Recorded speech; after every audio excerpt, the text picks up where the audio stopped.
नमस्कार, मैं ईशा दुबे और आप देख रहे हैं प्रोग्रेसिव इंडिया न्यूज। तो शुरुआत करते हैं इस वक्त के बुलेटिन की। यूपी में बुलडोजर एक्शन पर रोक लगाने की याचिका पर गुरुवार को सुप्रीम कोर्ट में सुनवाई होगी।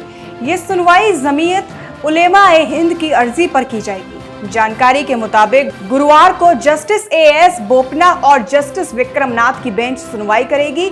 वहीं याचिका में कहा गया है कि बिना उचित कानूनी प्रक्रिया के कार्रवाई हो रही है। साथ ही बुलडोजर एक्शन के लिए जिम्मेदार अधिकारियों पर कार्रवाई की भी मांग की जमीयत ने की है।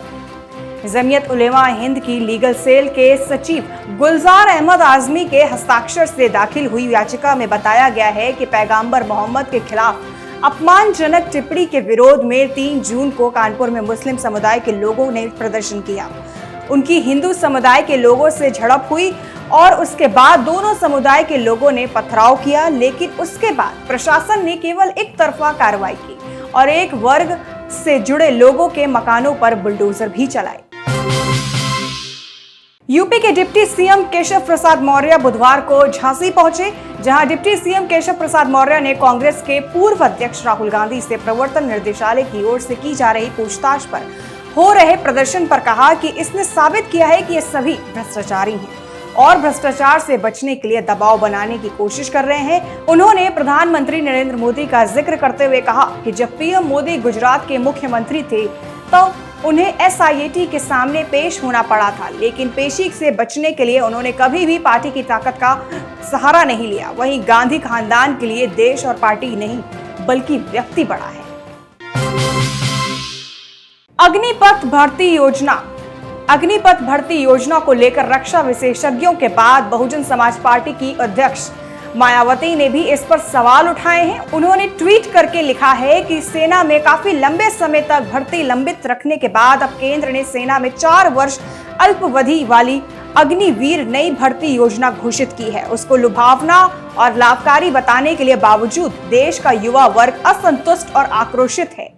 वे सेना भर्ती व्यवस्था को बदलने का खुलकर विरोध कर रहे हैं। इनका मानना है कि सेना और सरकारी नौकरी में पेंशन लाभ आदि को समाप्त करने के लिए ही सरकार सेना में जवानों की भर्ती की संख्या को कमी के साथ साथ मात्र 4 साल के लिए सीमित कर रही है, जो घोर अनुचित के साथ साथ गरीब युवाओं और उनके परिवार के भविष्य के साथ खिलवाड़ है।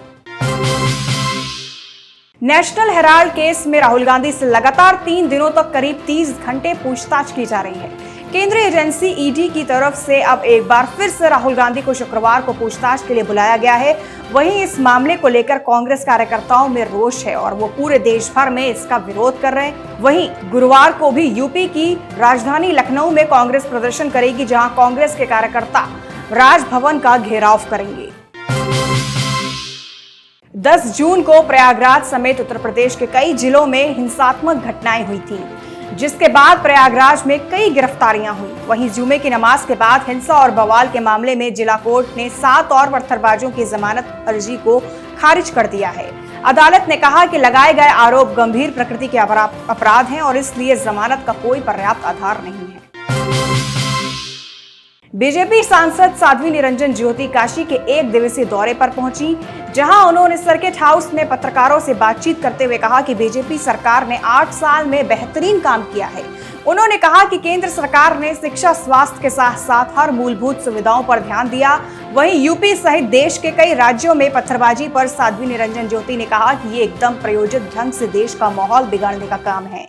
जिस तरह अयोध्या में भी सब कुछ स्पष्ट हो गया है, अब काशी के मामले में भी जग जाहिर है। गरीब कल्याण योजना के तहत निचले तबके के लोगों का सम्मान करने के लिए cabinet minister general V K Singh और राज्यसभा सांसद लक्ष्मीकांत वाजपेयी बुधवार को यूपी के बुलंदशहर पहुंचे, जहां उन्होंने निचले तबके के लोगों को सम्मानित किया। उन्होंने कहा कि जिन लोगों ने बीजेपी सरकार में गरीब कल्याण योजनाओं के तहत लाभ किया है, उन्हें याद रहे कि इन योजनाओं का लाभ उन्हें भाजपा सरकार की ओर से दिया गया है। गुमराह नौजवान है और सच से इनका कोई वास्ता नहीं है। कुछ लोग इन्हें गुमराह करने की कोशिश कर रहे हैं। सरकार इस संबंध में जांच भी करा रही है और कार्रवाई भी कर रही है। कल योजना अनाउंस हुई है, देखते हैं समय पर क्या होता, क्या चीज नहीं होती। तो हमारे आज के इस बुलेटिन में बस इतना ही। तब तक के लिए आप मुझको दीजिए इजाजत। नमस्कार।